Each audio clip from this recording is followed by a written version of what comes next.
Ocean acidification is when there is a chemical imbalance causing a decrease in pH and calcium carbonate of the ocean due to an increase of carbon dioxide into the atmosphere. It all starts with the carbon dioxide entering the ocean's surface and combining with water to produce what is known as carbonic acid. This acid releases hydrogen ions, which causes the decrease in pH level, meaning that what is being left behind is both carbonate ions and bicarbonate ions. We humans are the main reason why there is such an increase of carbon dioxide uptake into the atmosphere from activities such as the burning of fossil fuels and deforestation.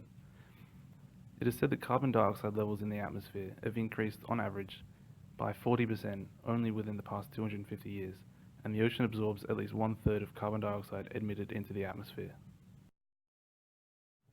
Since the atmosphere and ocean are very closely connected due to chemical exchanges, an increase in atmospheric carbon dioxide results in an increase of carbon dioxide that is absorbed into the ocean. This increases hydrogen ions and makes the ocean more acidic by lowering the pH levels. It is expected that at the end of this century, oceanic pH levels will decrease from an average of 8.1 to 7.8. The following graph shows the inverse relationship between increasing carbon dioxide levels and decreasing oceanic pH levels, estimated over a period of 100 years.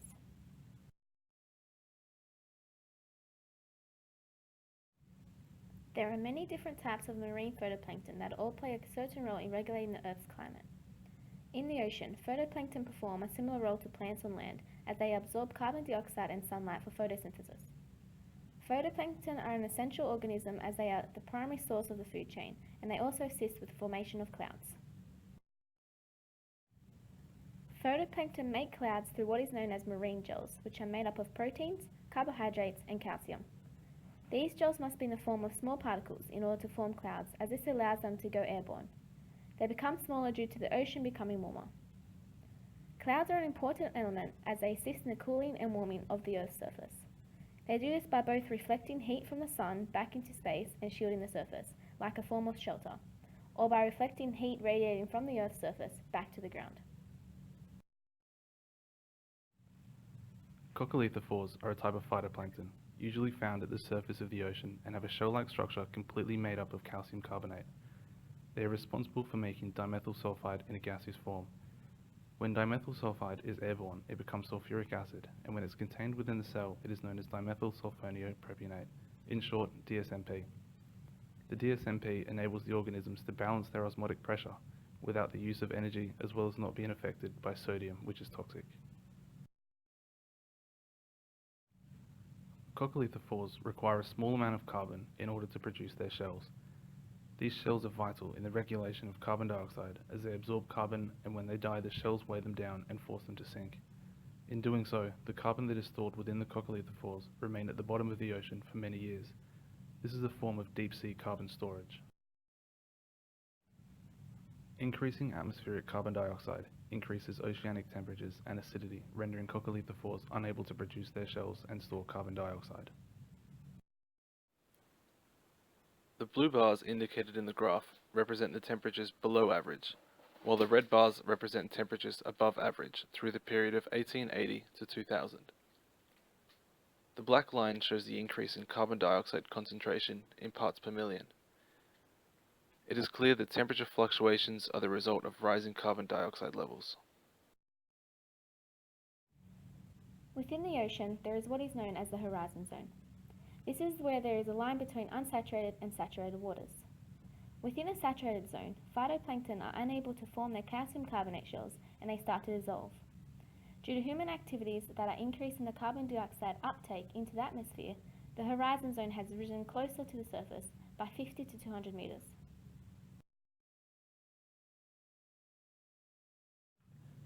In the 1960s, the average rate of increase of atmospheric carbon dioxide was 0.7 parts per million per year. Over the past decade, this figure has more than doubled, with an annual average rate of increase of atmospheric carbon dioxide being 2.11 parts per million. The current rate of increase of atmospheric carbon dioxide is more than 100 times faster than what it was at the end of the last ice age.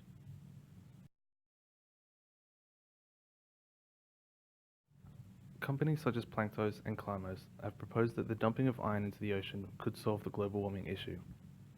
This is a theory that has been around since the 1980s and is referred to as carbon sinking or ocean seeding. It's actually a very simple concept. Iron is needed for the fertilization of plants, and phytoplankton also require iron in order to grow. So adding more iron to the oceans would have a positive impact on phytoplankton as it will assist them with growth.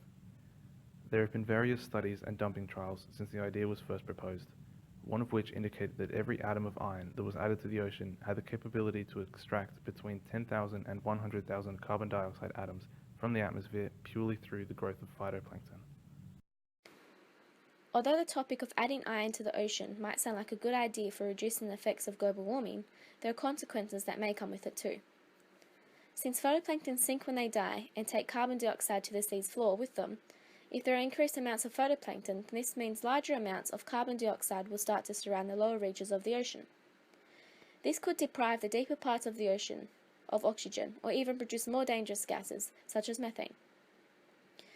Another effect could be an overproduction of photoplankton, which could potentially cover too much of the ocean's surface. If there is a coverage, this could block sunlight from penetrating beyond the surface, which means deep corals would have insufficient sunlight. Also, if there is too much coverage, there is a chance that the surface of the ocean could heat up and cause ocean circulation problems. As you can see, this is a very debatable topic and comes with many positives, but also many negatives. Scientists' biggest fear about the lowering of pH levels of the ocean's water isn't just the effect of making it more acidic, but is the outcome for many marine organisms and the inability to form calcium carbonate, which will cause problems for certain organisms to develop and survive, such as the coccolithophores. Other plankton-like organisms may also become affected, which could cause huge issues when it comes to the food chain, as many marine species, such as whales, rely on these organisms for food. If phytoplankton are left in their current state and we continue to increase atmospheric carbon dioxide, they won't be able to regulate the climate and we could be faced with irreversible global warming issues. At the current rate carbon dioxide is accumulating in the atmosphere, phytoplankton will no longer be able to photosynthesize because of the increased acidity of the ocean. The lowered pH and calcium carbonate levels cause phytoplankton to be unable to properly form their exoskeleton and gradually dissolve. Without phytoplankton assisting with the regulation of the climate, the rate of increase of carbon dioxide will spike and phytoplankton activity will reduce further. However, through ocean seeding, the productivity of phytoplankton can be greatly increased. This would hopefully reduce the amount of atmospheric carbon dioxide to below critical threshold and reach a point where phytoplankton can continue to regulate the climate. Marine microbes are essential as all sea life relies on them, but it goes beyond just sea life. Although they only live for about a day, marine microbes provide around 50% of the oxygen that is produced through photosynthesis every year. Increased carbon dioxide means less calcium and in turn, less phytoplankton. If this change in atmospheric carbon dioxide and ocean acidity occurred over a long period of time, organisms would have time to be able to evolve or adapt to these changes. But we expect to see a decrease in oceanic pH by 0.2 or 0.3 units over the next 100 years. Previous pH changes of this scale would have only ever occurred over thousands or even tens of thousands of years. This rapid change largely increases the risk of species extinctions. We just need to hope that phytoplankton are able to survive this change for long enough for humans to reverse the damage we've already done.